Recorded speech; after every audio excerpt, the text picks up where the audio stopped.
Hello. Come in. I am Yisterrus, keeper of the sacred library. You must be here about the Tiny Bookcase. Then follow me. I've sent 2 adventurers out to find stories. So join me here by my crystal ball, and let us see where they are now.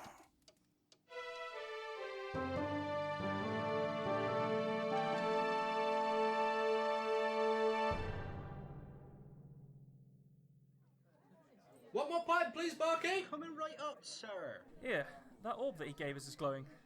The what? Hello? Where are you two?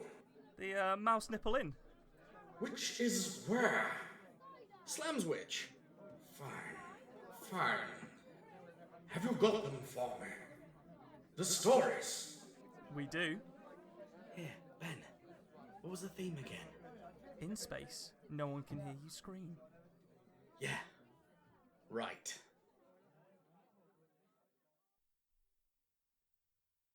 Gargulon looked down at the delivery note clutched in his primary pseudopod. They had a sneaking suspicion that Hugh Man might be a made-up name, but then their knowledge of the sapient culture was limited. When the call had come in for 3 extra-large Blarbos, extra Weem, for the Terran Assault Force base on the Proxima side of the planet, Guard's boss had gone into overdrive. The Sapiens had never ordered any food from them before. Those strange silicon beings would just grow things in the floor and then eat them. Disgusting. Guard drew in some air and tried yelling over the gigantic gate once again. Like, Sapien dudes, I've got your food! Nothing. They probably couldn't hear him. Taking a glance along the perimeter wall, Guard noticed a large hole. There was a small amount of smoke pouring through it and a slowly pulsing red light. Weird. Why put another door in if you already had this massive one here? But whatever. They were just going to head in and try and find Hugh, all while desperately hoping there'd be a nice juicy tip at the end of this. The room beyond the hole in the wall was ruined. Wood splinters and snapped metalwork were crushed against the walls. It made Guard's planetary-mandated study being accommodation look like the first galactic sanatorium. Gingerly stepping a limb into the room and softly clicking it against the tiled floor, Guard ducked into the space. It smelled crazy wild in here, like that cheap earth metal they use for pipes and cables his classmate Steve had shown him. Steve? Ah, what a ridiculous name. Gargulon chuckled to himself. These Sapiens were something else, man. Ambulating through the space, Guard noticed that the floor was tacky to the touch. Each time they raised a leg, a string of shimmering crimson glue would come with the tip of it. The long strands made Guard uncomfortable, and they held the Blarbo boxes as far away from it as possible. The door to the space opened with a soft hiss, and Guard waded through the blast of atmosphere that went with it. Stepping through into the corridor, they felt the door shut behind them, and the howling of the generated wind was replaced with new sounds. The corridor was full of what appeared to be the outer shells of Sapiens. As far as Guard knew, they didn't shed.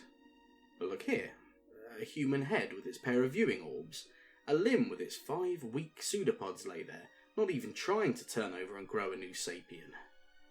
The strange copper-scented gunk was smeared all over this area, contrasting darkly with the sparkling white surfaces the Sapiens had erected.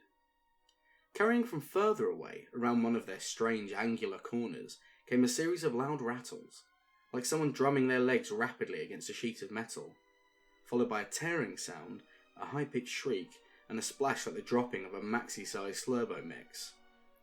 Totally weird that. Guard was sure someone was playing a prank on him now. Maybe this Hugh Man was involved too. Sneaky Sapiens. The best thing to do was head towards the noise. Almost certainly there'd be some Sapiens standing there making that strange hacking sound they made with their mouths when they found something amusing. Hopefully they would pay for the food and tip him. It wasn't a lot to ask. Rounding the corner, Gargulon found themselves looking into what the Sapiens would describe as a hellscape. The walls and floor were splattered with that lumpy red goo. Pieces of discarded sapien were scattered all over the room. Their focus, however, was drawn to what was happening in the centre of the place. A hulking shape was towering over a small huddle of panicked sapiens. Its back rippled with thick cords of muscle. Each seemed to pulse with energy as it shifted and snarled at its prey. The long tendrils that grew from the base of its skull shuddered and swayed with its breaths. It was leaking life fluid from several large wounds in its centre mass. A soft patter-patter of green fluid was emanating from the creature. "Die, you son of a bitch!" one of the sapiens screamed. It had the full oral cushioning and wide hips of a female sapien. Clenched firmly between those lips was a metal ring, and grasped in its other hand was what appeared to be the sapien's favourite crop, the avocado. They'd bought those with them by the ton. Guard did not see the appeal. The sapien ran forward and hefted the stone fruit at the creature, where it burst into incandescence and ignited one side of the slathering beast, which howled a mournful wail as it was engulfed. Guard suddenly saw the appeal of such a foodstuff, but did not see why you would ever eat one if it had the potential to do that. The monster whirled away from the blast, before descending upon the sapiens. With a resounding thud, one of its forelegs speared the avocado-wielding sapien and smashed her against the wall. A sudden burst of claret made them in that moment so closely resemble their weapon of choice it was almost amusing. It went limp and was dropped to the ground. The three remaining sapiens had all gone a strange colour. One of them was fumbling with a small box that it was desperately trying to insert into a large piece of equipment it wore slung across its chest. Gargulon was very confused. Why was this boar knuckle causing them so much grief? Just throw it a stick or feed it some scraps. It would soon go away. Maybe, if he helped them with it, there would be an even bigger tip at the end of this journey. There'd need to be. They had at least 3 delivery slots they'd missed trying to deal with this one. With a series of sharp clicks, Guard grabbed the boar knuckle's attention. It whirled from the sapiens, a crazed look in its eyes, before locking them on Guard. Its proboscis dripped gently and wiggled towards him. In a smooth motion, it dropped to shoulder and extricated itself from the mound of sapien bits, gently plodding over to where Guard was stood. Reaching up, they ran a couple of pseudopods over its head. Poor thing was hurt pretty badly, and was hungry as all heck. Guard reached into one of the boxes in its stack and offered the animal a couple of pseudos full of food. It gently nuzzled at it, whimpering as it did. Poor thing was starving and terrified. These greedy sapiens had probably eaten up all of the natural resources and starved it. Guard gently rubbed the side of its maw before patting it gently. The beast lumbered away, back towards the burrow it had made to get in. Guard dropped the boxes he was carrying onto a table. A few of the sapiens were staring at him, their ocular orbs wide and their jaws hanging loose. "Got a delivery for you, man?" One of the sapiens fainted. Gargulon was pretty certain he was not going to get tipped. Oh man, I really like the stoner delivery guy in space. Was that at all inspired by the news that Bill and Ted 3 or whatever it is going to be coming out soon? Do you know what? I think it's come from that. So the actor who played Badger in Breaking Bad was in the Final Fantasy VII remake. Oh. And it was so jarring to hear that, that, "Hey dude, it's me, Badger. Hey, have you got any dope, man?" That coming out of a character in Final Fantasy. The voice has properly ingrained itself in my brain now. Oh man, I thought that was really fun. I really liked that. I really liked the crimson glue at the start, like when you that kind of style where it's told from like when you're trying to tell what's going on and tell what all the elements are that are being described, is always really fun. I find because it's like a mystery that you're unraveling. Yeah. And to be like laughing at whilst you're doing it is really nice. I liked it. It was a weird direction to end up going from the prompt as well, because I don't know where it came from, but I thought, in space no one can hear you scream.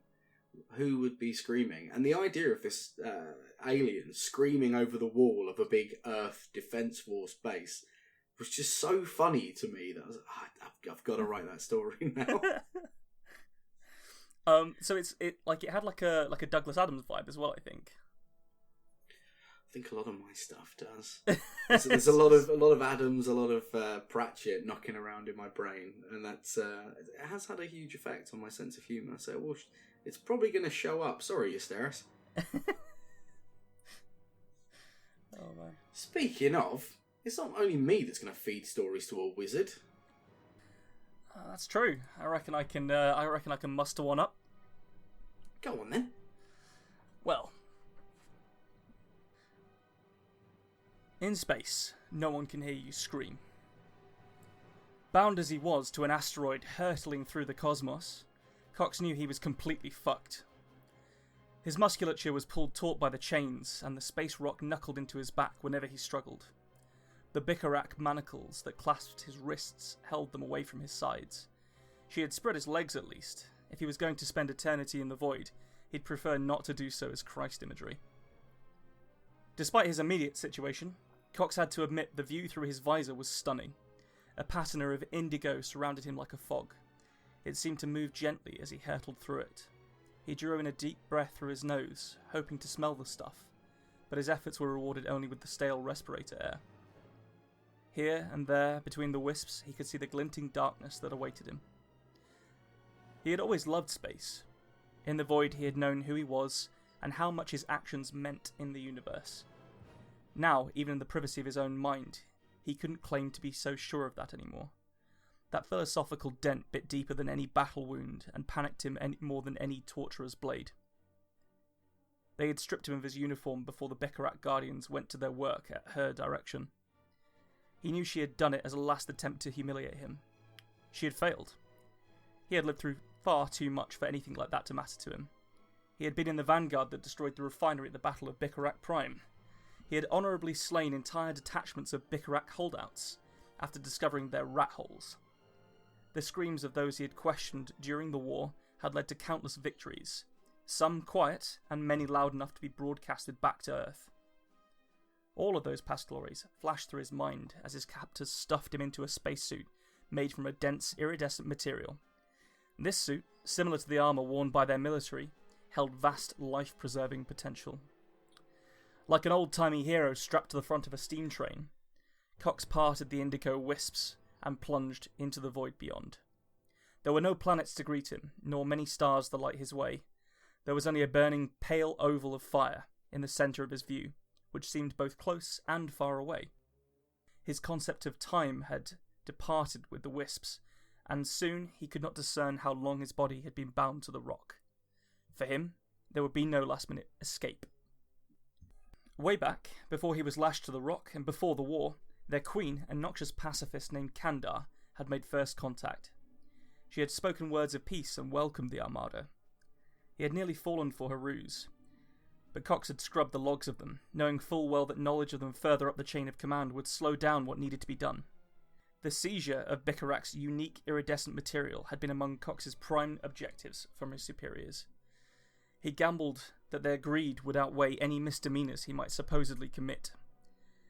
His lightning strike of an invasion struck at the vital industries necessary for war with such proud savagery that before other channels of diplomacy could be opened, Bicarac Prime looked like a hellscape. Cox found his purpose in war and held on to it, knowing that it could never be taken from him. Then the worst happened. He had won. Kandar had surrendered, only to be installed in her palace once more as a marionette queen. That was before the tribunals, before the court-martial, and before Earth gave him up like a poker chip to improve planetary relations. The 2 years Cox had spent in Kandar's cells had been rough. He observed with grim delight as her once supposedly kind mind corkscrewed to find ways to hurt him. They had cut him apart and put him back together so many times that it was impossible for him to know his own flesh anymore. He had wept from the pain, of course, but she had never made him scream. As her newfound lust for torture waned, she had consigned him to his fate with a public trial where his crimes were listed and streamed across planets. destruction of manufactories numbering in the thousands, thereby causing famine, medical supply shortages. Guilty. Justifying the execution of civilian populations as combatants. Guilty. Warmongering, torture, murder. Guilty, guilty, guilty. Cox had been more than happy to take the credit for an entire invasion on the livestream. After all, it had been his war. His crimes and his complete lack of contrition, according to the once dispossessed Queen Kandar, merited but one method of execution. Total annihilation. The time and date of his grand send-off had been announced. To the baying mob, the asteroid had been selected from the belt that slashed through the indigo vapours which swaddled Bikarak Prime. And finally, he had been transported to a repurposed orbital mining satellite to receive his punishment. For Cox, an unknowable amount of time had passed when a small live stream light flickered on inside his helmet. He craned his neck to look up and saw a Bikarak camera had been set up to capture his final moments. The event horizon glimmered ahead with radial fire, marking his fate. On 2 planets, both far away now, the slavering masses watched the stream with a righteous intensity, safe in the knowledge that with this one death, no further evil would ever be countenanced again. Their jaws hung slack with anticipation as they strained to discern Cox's expression as he approached obliteration. They wanted him to beg. They wanted him to weep. They wanted him to cry out in fear as the black hole engulfed him. Cox bared his teeth and grimaced at where he thought the centre of the camera was. Refusing to look into the pit of nothingness the asteroid at his back was being drawn towards with implacable force.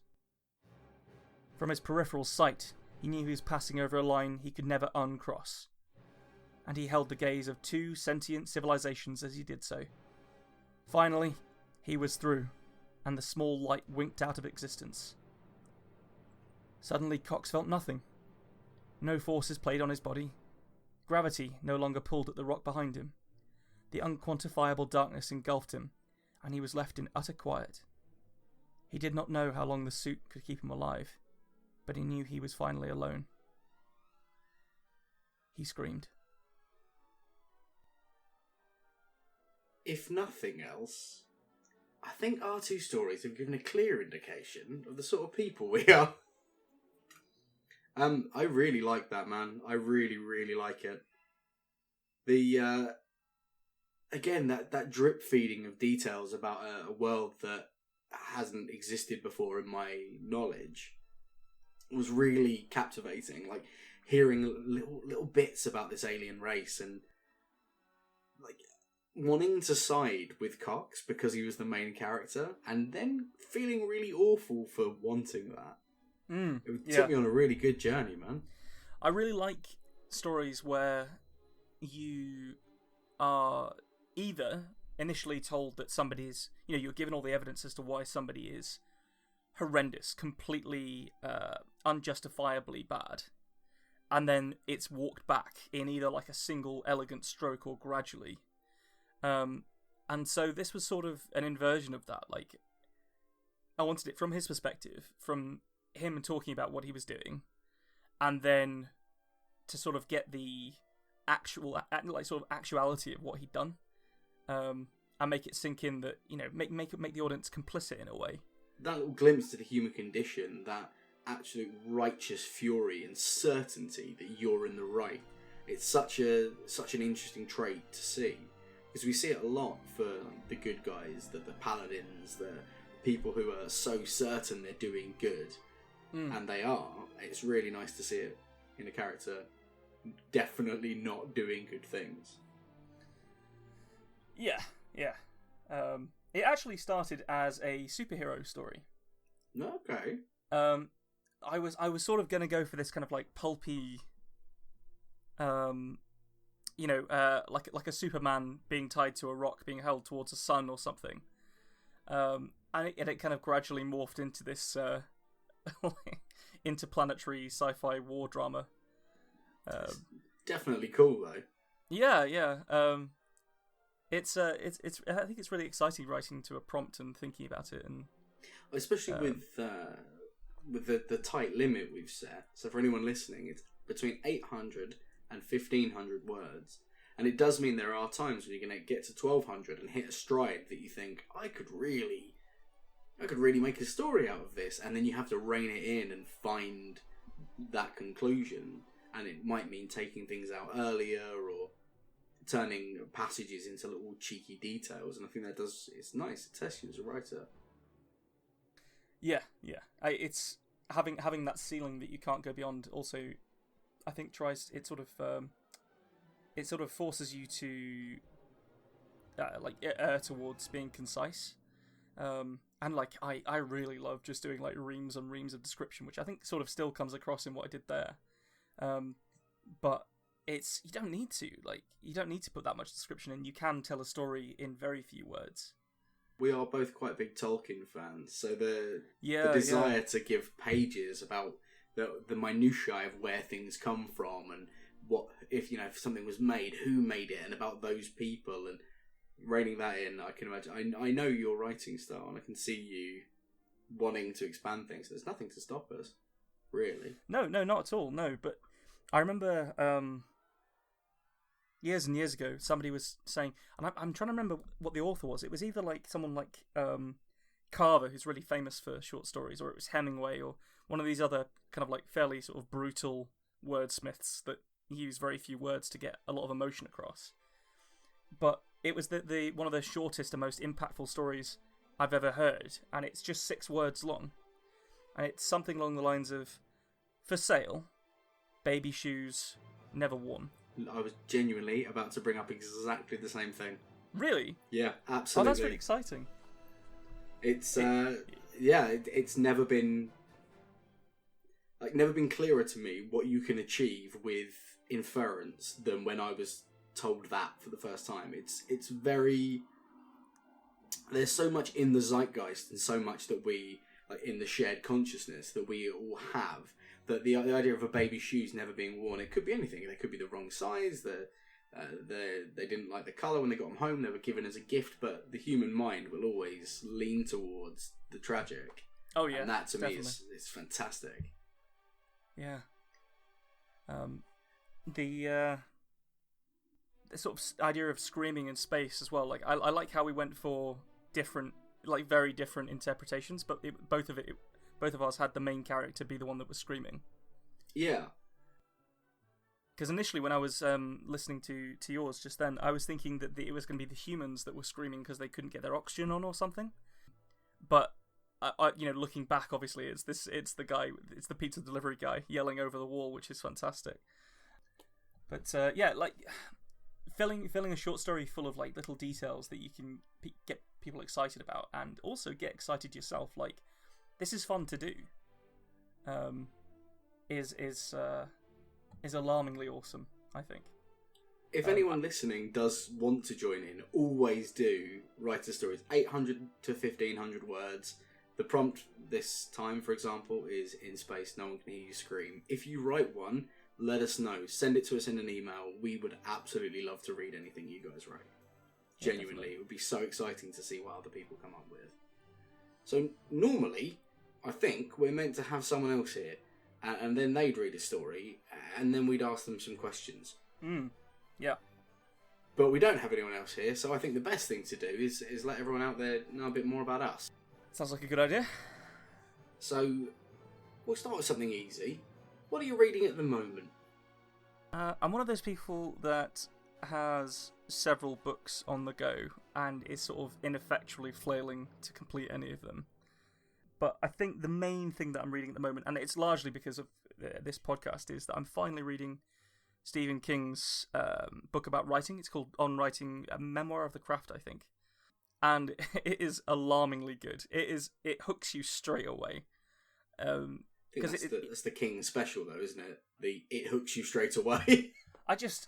Straight away, and just never lets go. And it's it's him talking about writing books, and he's doing it in such a engaging way. It's like it's full of like it reads almost like an autobiography, actually. Like, it starts with his young years and what his mother was like, and it's got the beats of a good novel to it, despite it actually focusing on discussing writing. You'd expect. I mean, the man is devastatingly prolific, and Oh, yeah. He's written across so many genres as well. Yes. I mean, everyone talks about his horror stuff, but Shawshank Redemption and Green Mile are both books by him. Yeah. I think the only person that I could think of, there's probably loads of them, but I think the only person I can think of that's writing now and is sort of like of the next generation of writers is, and I'm going to butcher the surname, it's China Miéville. Don't know if you've ever read anything by him, but he's like this sort of, I don't know, sort of like misstate him, but he's some sort of like anarchist writer, basically. And he has written. His goal is to write a bestseller in every genre of fiction. Good grief! And it's working. I think he must be about halfway through, if not most of the way through now. I've read a bunch of stuff by him, but I'm not currently reading something by him. I think I'm going to read probably The Scar next, which is by him.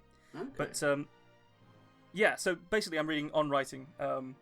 I'm also sort of reading the second book of Anna Smith Sparks' fantasy series. It's like a low fantasy series. It's the second one's called The Tower of Living and Dying. I think the first one was called The Court of the Broken Knife, and it was really nice, like super refreshing. And I love low fantasy. I mean, I love low fantasy, Nick. He loves low fantasy. Really enjoyed it so far. I'm just starting a recommendation you gave me, Really? which is the autobiography of Theodore Teddy Roosevelt. I've heard lots of little facts about the bull moose, and then we actually had a conversation where I said, I'm reading all this stuff about Theodore Roosevelt. What a badass! And you let me know that he'd written an autobiography, which has somehow passed me by. So that's tonight's bedtime reading. Other than that, it's just the general mishmash of rule books for tabletop role plays and fantasy books that I've read before and probably shouldn't bother reading again. Full disclosure, though, I actually didn't finish his autobiography.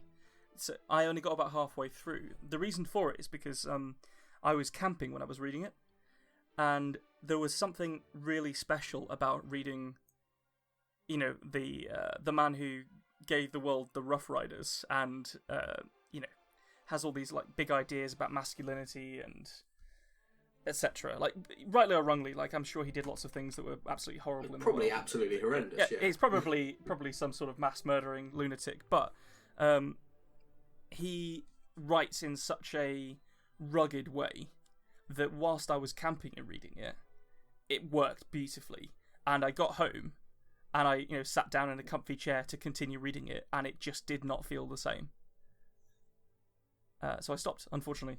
I hope to finish it one day though. But yeah, it's a damn good book. It leads quite nicely into these. We're going to do two that go against each other here. What's the best book you've ever read? I feel like this is one of the worst questions that you could possibly ask. It's terrible, isn't it? You put it right on there. Again, I'm going to cheat and give like two answers, I think. Oh, yeah. So the best book that I've read ever, the one that's like really like turned my noggin and all that stuff, affected me deeply. I carry it with me, like just thinking about it, even though it was very short and it's reasonably old, is Heart of Darkness. Okay. I was expecting it to be incredibly dry when I picked it up. I had to read it for my undergraduate degree. And I fucking loved it. It was so good. And I hadn't seen Apocalypse Now at this point. So this, for those of you listening, you won't know, that is incredibly formative for my co-host Ben. Yeah, definitely. Apocalypse Now is just a easily top 3 movie for me. And so I read Heart of Darkness, and it's all about this guy sort of descent into a world that feels very alien, and the sort of horror of what he's gonna find when he gets there, and it's all about the how one man can be driven insane by his power and by his abilities. Yeah. And I think that you can see that has had an effect in the story that I wrote for this episode. I think anyway. Well, I think that's the thing with any writing, though. The books that affect you will affect how you write, what you write, the characters that fill your head, even when you're just making up stories for your own amusement. It's even if you're not in inverted commas, reader. Because I know some people, I speak to a lot of people who say, I don't read or I don't like reading. But there will be books that were, if The Very Hungry Caterpillar was important to you, then it's still important to you. It's still a great book. Even if it is to teach you about slices of salami and counting, that's fine. It's nuts, isn't it, that you can just close your eyes and see the artwork for that book. But that's the thing, it's so... Yeah. It's the zeitgeist again. It's so important to us that even just that palette and the paper cut in that way, you see it and you think The Very Hungry Caterpillar. So I think no one is safe from this question. No. So I'm just going to cheat and give a second book as well, because in terms of like genre fiction, because obviously that's quite like a literary book. Yeah. In terms of genre fiction and something that really like changed my perceptions and also gave me quite a lot of hope as a writer, was a book called The Wind-Up Girl by Paolo Bacigalupi. Okay. Again, I hope that's how you pronounce his name. I'm fairly sure it is. You can at us and tell us we're wrong. That's fine. But it is fantastic. It's effectively a subgenre of cyberpunk called biopunk, where all of the conflict and all of the technology is to do with crop mutations, and all of the warfare is done by like messing with people's food supply and that kind of thing. Yeah. And it's set in Thailand as it basically sinks. I don't quite know where I came across it, but I read it and could not put it down. And that was about 10 years ago or something. And yeah, I just it's really stuck with me. And the reason it gave me hope is because it felt like he just smashed open the door to a new subgenre, and I felt like I would really like to have a crack at doing that at some point. I haven't done it yet, but I will do. But yeah, how about you? What's the? Can you possibly muster an answer to the best book you've ever read? I think I'm about to surprise myself with this one actually, but it might be Truths, Half-Truths, and Little White Lies by Nick Frost. Okay. It's an autobiography that stops when they start making Spaced. So it's just shit, really, just his life leading up to becoming famous, and it's so raw and real and painful. Talking about his problems with addiction and losing family members, and the whole thing has this air of brutality. Like every single word in it, you can see it coming out of his mouth, and it swings between him like aggrandizing the insane shit he did when he was young, and then apologizing and knowing that everything he's saying makes him a bad influence, and knowing that he did things that were crazy, like going out and living in a commune in the Middle East where you lived there for free, but you had to work the farms, and you could see jeeps flying past the perimeter fences and shit when he was 18. What? Just to get away from living in London with his parents. It's crazy. Yeah. Reading crazy about his life was so compelling. I cannot recommend it enough. Oh man, I might read that. There's a great anecdote in it when he talks about the first night that he met Simon Pegg. Yeah. And he was working in like Chiquitos or some terrible Mexican restaurant at the time. And there goes that sponsorship. I'm fairly sure we can do without that. Okay, as long as you're sure. Free guacamole for life is gone. You get free tepid burritos. So yeah, he was working in some terrible place, and he really, really fancied a waitress who worked there, and she invited him to a house party. And he thought, yeah, tonight's the night, I'm going to do it. And then he met her boyfriend, who was instantly so charming and funny and good looking. He was like, I fucking hate this prick. I immediately hate him. And he said within 2 hours, they had both forgotten she existed and were just immediately the firmest of friends. Oh, that's so nice. It's just such a cool story, just knowing that everything changed in a moment. I found the whole thing really inspiring. We're going to have to swap some books now. This is going to happen. I'm definitely going to throw the wind-up girl at you. I'm going to switch this around now. What's the worst book you've ever read? Right. I actually don't know the name of the book. That's how bad it was. No. Okay. Yeah. So, I had this. So you have to read a lot of books, obviously, on a literature degree, and I took a module called contemporary fiction because that sounds like it could be interesting. Yeah. Dealing with like who's winning what prizes and why, and that kind of stuff. Anyway, it turns out that a lot of literary prizes are not run by, but like they're won by fairly novelists that don't speak to me at all. Well, there's a lot of YA stuff that wins things, and a lot of things that are aimed at definitely a more it's what I'd call the coffee drinking audience. People who want to go and maybe sit in Costa and read a chapter. There's literally nothing wrong with that. It's just not our kind of story. Yeah, I want a book in particular. Like, we talked about short stories earlier, but like I want a novel to seize me by the throat and not let go. Yeah. And like wring laughter and tears out of me. And anyway, so we had a reading list which I was reasonably diligently working through, with occasionally being like, nope, not reading that one. And there was a Nicholas Sparks one. So Nicholas Sparks writes a huge amount of books that get turned into movies. Like I think The Notebook is based off one of his books. And it wasn't one of the really famous ones. I know that because I tried to think about this the other day. So I tried to find the correct book from the reading list, and I bought it, and I was reading it on the train to London. And I got about 2 pages in and it was just pure drivel, like absolute drivel. Like I couldn't understand why this was on the course, and I actually had to check with my course mates. I messaged them saying, have I bought the wrong book? Like this couldn't possibly have a good sign. won something. This couldn't possibly be important to anybody.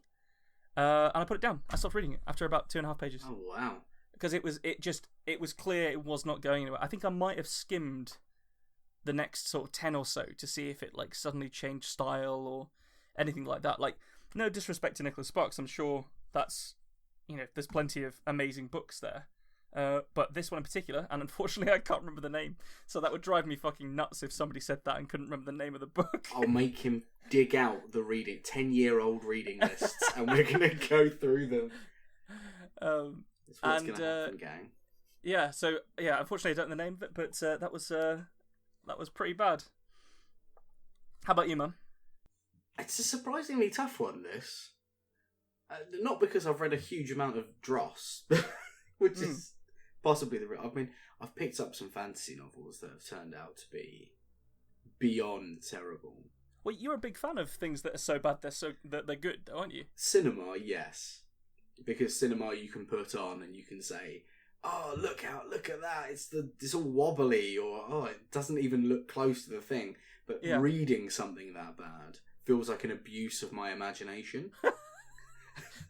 Which is that's a great quote that people are going to use, I'm sure, to be awful to me.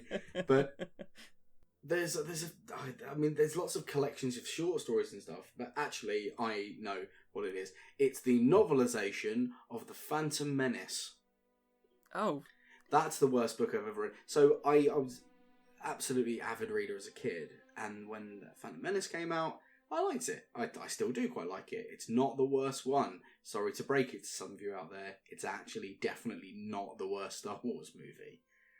Just immediately split the room. Yeah, I know.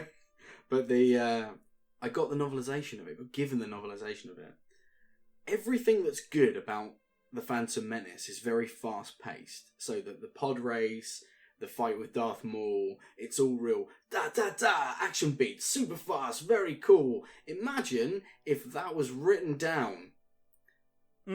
And they thought that the best way to make this book interesting is to really flesh out the Gungan backstory.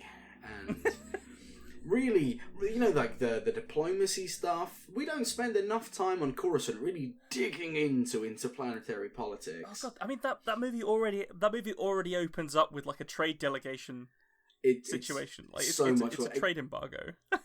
Probably, and I'm not kidding. I had it as a fucking hardback which is more offensive. But it was probably 30 pages before we got a glimpse of Qui-Gon's cloak. It was just all this description about, the Trade Federation, and just in case you weren't reading before, here's who they are. Yeah, I think this is probably made slightly more bitter by the fact I've read so many Star Wars novels, and that's probably the only one that's still canon. Quite likely, yeah. Yeah. I mean, I've only read two, I think. I think I've read the there's a Kenobi one that's sort of like it's written a bit like a western. See, with him on Tatooine. And that one was really fun. And then I think I also read, I think it was called like a New Dawn, Horizon of New Dawn or something. It was the one about the crew of the Ghost from Star Wars Rebels. Yes. Just before the it's like a prequel to what they do. And that was really fun. Like new villains, at least for me, new villains, and like a legitimately Star Warsy story. I would highly recommend the Kanan comic run that Marvel did as well for Rebels. Yeah, I've actually read that as well. Really, very good. Yeah. Seeing Order 66 happen in any medium is always good, because of all the things that happen in the prequels, I know a lot of people don't like them or whatever, Order 66 is just fun. It's dramatic, it's filled with drama, emotion and drama. Well, it's a good rug pull, because the Jedi are supposed to win, and they had to lose, and it was a really cool way of doing it, because, you thought it was going to be something big, there would have to be a massive fight, but they don't. They just turn their rifles on them and mow them down. Yeah. And it's not a dignified end for the Jedi, it's cool. And this is turning into a Star Wars podcast, so I'll tell you what I'm going to do. It is. I'm going to ask you, who's your favourite literary character? Literary character. See, as soon as I think literary character, my mind starts whirring in a way that I don't like to use my mind in a way, because when I was doing some my studies and stuff at university, the word literary means I have to fight really hard for it not to mean dry, classic, that kind of thing, but just generally as a character from literature, as in any books. That's when it starts getting juicy for me. So I've got to say, have you read any of Joe Abercrombie's books, the First Law trilogy and beyond? I've not. I've actually got 2 of them on my Kindle because you recommended them to me, and they're in my list to read. But you've pushed them back with Teddy. You've ruined it. I've ruined it. Yeah. Okay. Well, that's definitely needs to be bumped up, because they are fucking great. Low fantasy at its best. He's like the dirtier, more violent, more fun George Martin, for anyone that doesn't know that abbreviation. For anyone who was hiding under a rock for the last 10 years and didn't catch Game of Thrones, it flew under the radar for a lot of people. Do people really refer to him as Gurm outside of I don't know, because it's our circle that refers to him as Gurm, so I couldn't is it just us? I actually don't know whether that's just us now. Anyway, it's George R.R. Martin, which is why it's Gurm. We need the George R.R. Martin deep lore. Anyone listening?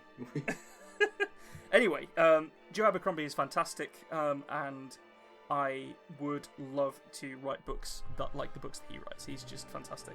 But he wrote a character called Logan Ninefingers, who is effectively a fantasy berserker. Like a fantasy barbarian. Yeah.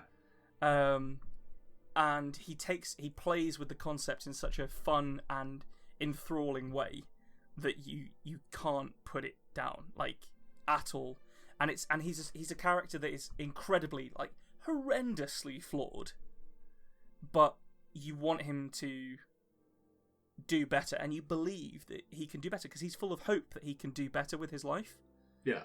And it is really sad when he sometimes doesn't get there. And yeah, it's a beautiful character, beautifully written in a excellent series of books. So yeah, easily my favourite literary character, I would say. You were expecting me to say Jaime Lannister, weren't you? I wasn't. Really? I actually wasn't. I know you like him, but I don't imagine him being your favourite character. I don't think there's enough to him. to take that crown for you. Oh man, this is about to turn into a Game of Thrones podcast now. Right, If you carry on we'll down do- that thread. Anyone who's got us on Patreon, we'll do some proper discussions about Star Wars and Game of Thrones, and we can argue about our fandoms against each other. Who would win in a fight between Jaime Lannister and Kanan Jarrus? We'll get there. Easy. I think you might be able to call my one, but it's, for me, Sam Vimes. Sam Vimes. Oh. Sam Vimes, absolutely for me. Just because there's no character I've read that has that deals with depression and repressed anger in a way that speaks to me on that level. It's absolutely fascinating. Actually, I'm going to add an addendum. Vimes in Nightwatch. Yeah, Nightwatch. Yeah. Carcer is one of the best villains in any book I've ever read because he is genuinely frightening. And watching Sam Vimes, who is at his core a very angry ex-drunk, have to mature enough to teach himself how to deal with that is phenomenal. If you've not partaken in Discworld, Nightwatch would be a weird place to start, but I would absolutely recommend giving it a go. I think it's quite an important touchstone in terms of things that, if you want to read great British literature, looking into the work of Terry Pratchett, I would say is a huge deal. And for me, Vimes is...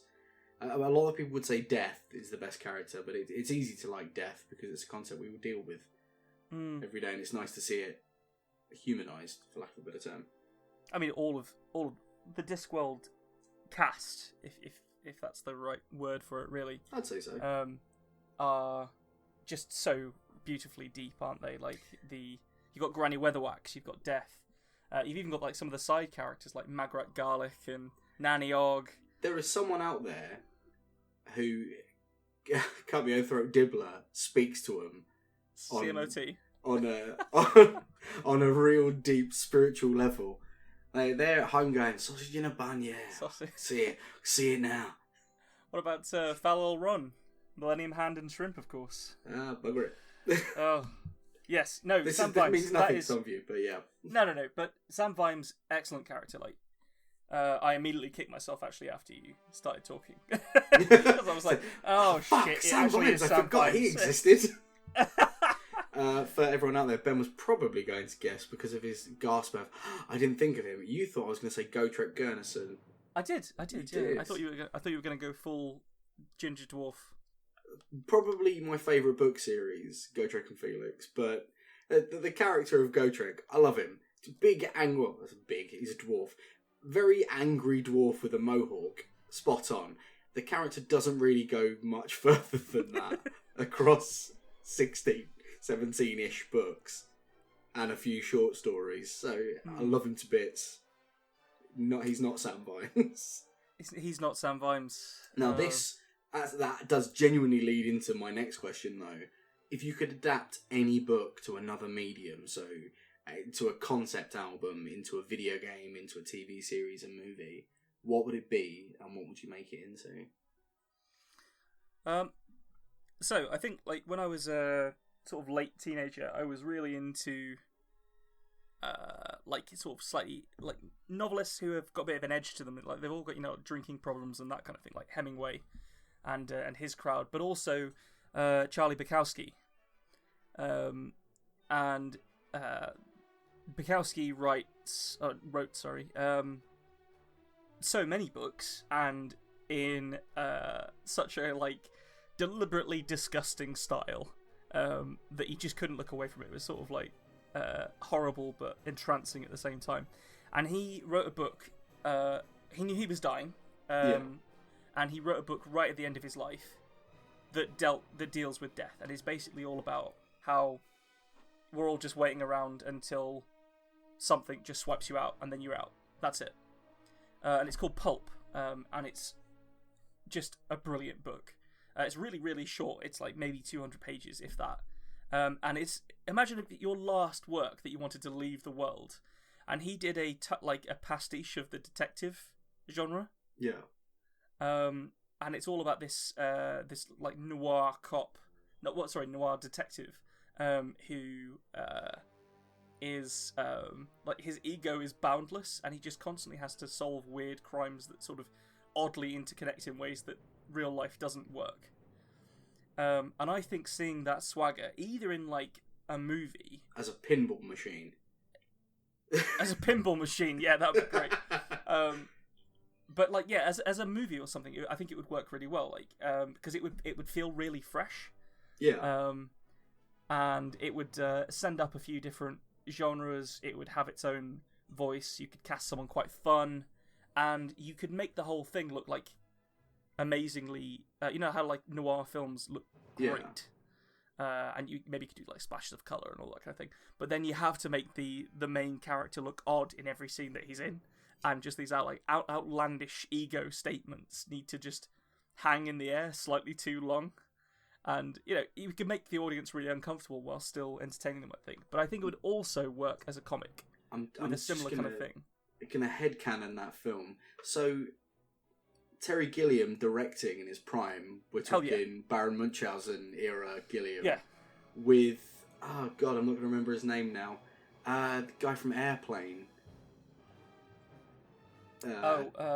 Leslie Nielsen. Leslie Nielsen. So with Leslie Nielsen as the lead, that sounds in my brain like the best film ever.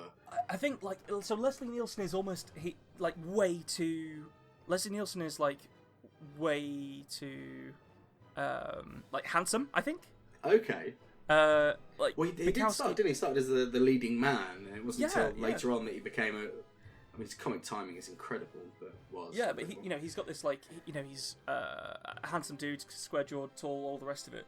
I think for this character to work, he needs to have he needs to walk around with a slouch, a bit of a limp, be a bit sort of like odd looking. Is that calling on the kind of who's the TV detective who one more thing before I go? Oh, that guy, is that Columbo? Is that kind of like slightly hunched shoulder, bit of an oddball character? Yeah, but oddly gets all the ass he wants. There's an image for you. Columbo tapping it.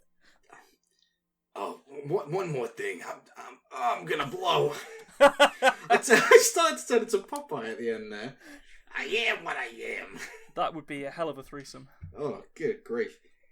But yeah, Nielsen's too pretty, I think. Okay. Was too pretty. So you need someone a bit. Well, you need someone who can ugly up. Like Benicio del Toro, I think, is a great-looking man, but he does that kind of burnt-out, uglied-up thing absolutely phenomenally. That would actually work really, really well. Actually, Benicio del Toro, if we were going to headcanon it, because he's got like that arrogant swagger that he can just turn on as well. I would buy that man doing anything. Oh yeah. Sam Rockwell is another one that you could probably make him look absolutely hideous, and he still has that like zapow charisma thing going on. Okay, yeah, I'm actually going to go back. It's Sam Rockwell. You've convinced me. As soon as you said his name, I could just see him in like the trench coat. There he is. Yeah. Yeah, that's him. Really, one of those. Sam Rockwell, Alan Tudyk. That's probably people I'm not thinking of right now that do not get the screen time they deserve because they are just absolutely phenomenal character actors. Although Tudyk is doing quite well as being in a cupboard at Disney and then letting him out to give cracking voice performances for things. What is that about? Is he just like? Is he being held against his will or something? Well, he did Wreck-It Ralph. He was King Candy in Wreck-It Ralph, which a lot of people don't know. And they got him out and they said that you couldn't do an impression of the Mad Hatter from Alice in Wonderland, could you? And he did the thing all voice actors do, and he said, "We're not going to get sued, are we?" And they said, "No, we own that film." So he just did an absolute dead-on impression of him. And from then, him as K2SO in Rogue One is amazing. Yeah. It just absolutely steals the movie. Yeah, made the film easy. Made the film. But yeah, he was the chicken in Moana. That's such a weird. That was the one I was going to bring up. Like, as soon as someone told me that, I was like, right, something's not right here. But what about you? What if you could adapt something? What would you adapt? Gotrek and Felix for me. the Warhammer universe is so big, right? And I know it's way too high fantasy for you, but no one's ever done it with that kind of Game of Thrones HBO money behind it. Oh, that's big money. Absolutely love to see. So the reason I like the story so much is they've got stuff like dragons in them, but that's not what they're about. It is a gritty, for people who don't know, which is going to be a lot of you, Gotrek is a type of dwarf called a Slayer, and they are honour bound to go out and die heroically. And it's not suicide, like just throwing yourself at something because you know it will kill you. Doesn't count. You got to find the biggest thing you can and fight as hard as you can, and it's about upping the odds until you lose. Felix Jaeger is an 18-year-old man who gets kicked out of university for stabbing his professor in the face during a duel, and then decides he's going to lead a peasant revolt, even though he is from a wealthy family. When the guards turn up, all the peasants bugger off and leave just him on his own. And Gotrek sees a cavalry charge and thinks, that'll do me. That might take me out. Drunkenly, Felix swears that he will write the poem remembering Gotrek's doom, at which point Gotrek ups the odds continually until they're fighting sort of god-level threats. And this poor fucking bloke cannot... He's honour bound and an oath is everything to a dwarf, so he just can't quit his job of following this lunatic around the entire world, fighting entire armies and dealing with, apocalypses. And I just think those two characters, that dynamic, would make... Felix's perspective would make for excellent TV, I think. Gotrek's a character like the Punisher, who I think doesn't work brilliantly in his own show, but if, as this just force of nature, if you are seeing it through the eyes of someone who is pretty certain they're going to be okay because Gotrek will just turn up and whack it, I think that makes for compelling TV, especially when you're seeing this world for the first time. I just personally think it would be incredible. Yeah, it would be nice to see some of those concepts done with money behind them. That whole long form TV show thing that's happening and has been happening since basically The Sopranos, really, is really fascinating. It's starting to. Do you feel like it's starting to wane a little bit now? I think it's petering out. I think it peaked at Breaking Bad and has petered from then. Oh, that was such a good show. Too good, almost too good, because it started to eat its own tail. That was the thing. It was setting itself. You can pinpoint the moment, and it is from the line, "I don't know what you think I've done, Skylar." Everything from then is downhill, because it can't ever be as good as it is in that moment again. However, it is a perfect character study in how to write a likeable character, because he does the worst shit. Yeah. Right? Yeah. And I know it's not just me, it's everyone. You never stop being on his side. You're like, God, Skylar, you're such a bitch. When she's like, please stop selling drugs and endangering our newborn infant, you're like, what's wrong with this bitch? It's unbelievable. A lot of that comes down to the quality of the performance, but the script as well, everything. And there are people who are doing exactly the same thing as him, like Gus, and you think, God, he's so awful. When he's actually, in a lot of ways, he's a nicer bloke than Heisenberg becomes, and it's... Yeah, maybe. That's another conversation we can have on mic at some point. So many rabbit holes, so little time. Oh man. Yeah. Oh yeah, but the Gertrude and Felix, I would definitely watch that show. I think I'm gonna ask you this. I think is probably the hardest question I've ever written down. So I'm gonna ask you it. Tell me one really disinteresting thing about yourself. Oh man, that's hard. I have absolutely no tattoos. See, now to me, as someone with tattoos who sat last night and sketched out a tattoo concept, that is interesting to me. Do you not think it's sort of uninteresting in the way that, I've never taken the gamble of having a tattoo? But it shouldn't. We're going to have to clear up a point here. There's a close friend of ours. Oh God, here we go. Who he is intended. We're gonna bring him to one of these taverns and make him tell a story at some point. No promises when. I mean, if there's tattoos or anything to go by, it's never going to happen. But we had something of a wager, and I wagered him that if Manchester City were to win the Premier League that year, and the Avengers assemble, the first Avengers movie, for anyone listening in America, you just called it the Avengers. We had weird stuff going on there. If they won and the movie was good, then I would get an Avengers tattoo because I love the Avengers, and he'd get a Man City tattoo. And that was in 2012, I believe. And in 2012, I tell you what, Joss Whedon knocked it out of the park. And here I am with the Avengers A on my arm. It's big as well. Oh, it's big. It's a sizable. sizable tattoo. It's most of my upper arm. Yeah. Our friend Gary was very happy when Man City won that year. We were in the pub with him. You were less happy because you support the team that came second, who were Manchester United. I actually wasn't in the pub. You were at home. I was with some family, and I was tied into a family thing, and so I was listening to it via like a radio thing. What I'm remembering is all the swearing you texted me. That's what I'm remembering.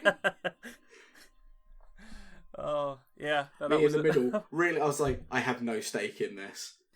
Just two of my closest friends. One of them's going to be absolutely furious, and one of them's going to be delirious. And I kind of hope it's the one who's going to have to get a tattoo. And then didn't. So to this day, he has not a drop of ink on his body. He's a git. We'll drill him about it when he comes on. But no, it is interesting to me that you. So is there like nothing you've ever thought I want that on my body, or have you? I think that's the thing. I feel like I've changed so much during my life already that if I was to put something on there that was permanent and I didn't like it sounds like such a bitch way out. Like no, but it's like fair.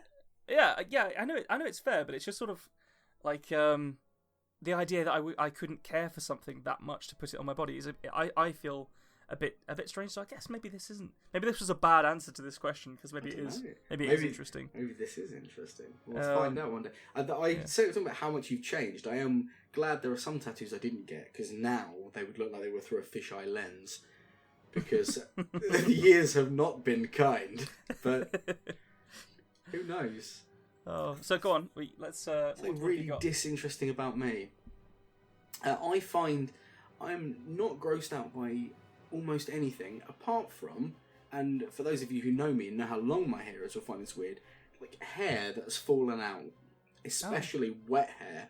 I find it so.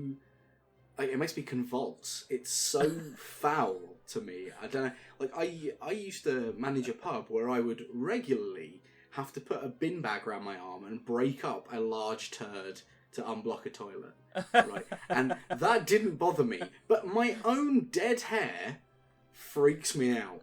Oh, it's not interesting, but it's fucking weird. I don't know why, but whilst you were talking about that, I could like taste the hair. It's visceral, right? Yeah. I don't know what like toenail clippings. Not a bother. If you peeled all of my skin off like a lizard and left it on the bathroom floor, I'd go, oh, that should probably be in the bin and scrunch it up. But hair, nah, can't do it. Just can't do it.